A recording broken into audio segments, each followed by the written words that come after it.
بسم اللہ الرحمن الرحیم۔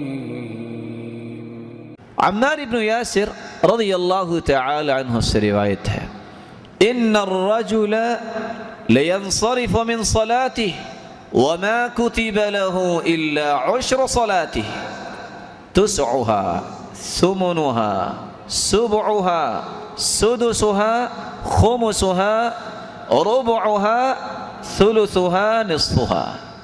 کتنے لوگ اللہ کی عبادت کرتے ہیں، نماز پڑھتے ہیں، لیکن نماز سے جب فارغ ہوتے ہیں کسی کو نماز کا 10واں حصہ ملتا ہے، کسی کو 9واں حصہ ملتا ہے، 8واں، 7واں، 6واں، 5واں، چوتھا اور تیسرا، اور کچھ لوگ آدھی نماز کا ثواب لیتے ہیں۔ اور تعجب و تأسف اس بات پر ہے کہ ایک شخص پڑھا لکھا ہے، دین کے معالم کو سمجھتا ہے، لیکن بیٹھ کے نماز پڑھتا نظر آئے گا۔ ہے ٹھیک، ہاں اگر بیمار ہے تو شریعت نے اجازت دی ہے۔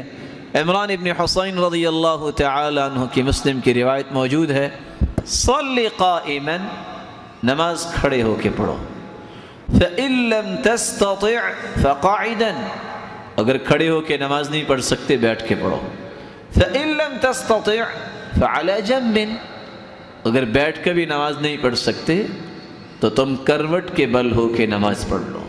وفی روایت اخرى فأو بإيماء، اگر تمہارا کروٹ کے بل ہو کے نماز پڑھنا بھی دشوار ہے تو تم جس انداز سے لیٹے ہوئے ہو تم اشارہ کر دو تم خالق و مالک کو، یہ نماز بھی قبول ہے۔ اور صرف قبول نہیں، فرشتوں کو حکم ہوتا ہے، انا قیدت عبدی بقیودی، میرے فرشتوں میں نے ہی کڑیاں لگائی ہیں اپنے بندے کو۔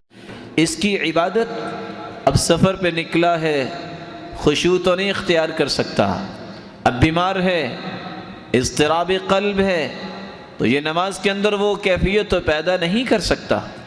اس کی نماز وہ لکھو، ما یعمل مقیما صحیحا، صحیح بخاری کی روایت ہے، فرشتوں کو حکم ہوتا ہے میرے بندے نے اپنے مقیم ہوتے وقت اپنے ہی شہر میں، اپنے ہی گھر کے قریب جو مسجد میں نماز پڑھی اور خشوع اور خضوع کے ساتھ پڑھی ہے، اب بیمار ہے، مسافر ہے، ایسی تو نہیں پڑھ سکتا، لیکن اس کو انعام کے طور پہ اجر وہ لکھو جس نے خشوع کے ساتھ نماز پڑھی تھی۔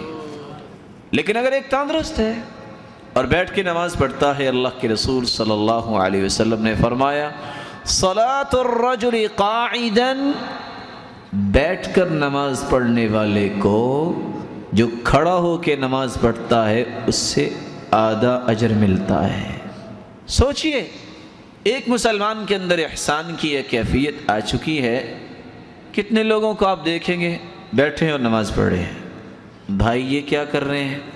میں نماز پڑھ رہا تھا۔ بھئی آپ تو ماشاءاللہ ٹھیک، نہیں بیٹھ کے بھی پڑھنی چاہیے۔ کہاں لکھا ہے؟ کوئی ضروری بات ہے کہ لکھی ہوئی ہر لکھی بات کے پیچھے چلیں؟ اس جواب کو چیک کیجئے۔ نبی کریم صلی اللہ علیہ وسلم جب ایک مسلمان تسلیم کرتا ہے کہ اس جیسی ذات نہ اللہ نے پیدا کی ہے نہ پیدا ہوگی، جب اس کی ذات لاسانی ہے، بے مثال ہے، تو اس کی زبان اقدس سے بات نکلی ہوئی بھی بے مثال ہے کہ نہیں؟ وہ بھی تو لاجواب ہے۔ جب اللہ کے رسول صلی اللہ علیہ وسلم نے یہ فرمایا ہے کہ اس کی نماز آدھی ہے، اس کو اجر آدھی نماز کا ملے گا، تم کیسے پوری کر لے سکتے ہو؟ اور اس پر مستضاد کہ پھر وہ نماز کا انداز بھی وہ اپنائے کہ جو اللہ کے رسول صلی اللہ علیہ وسلم سے ثابت نہیں ہے۔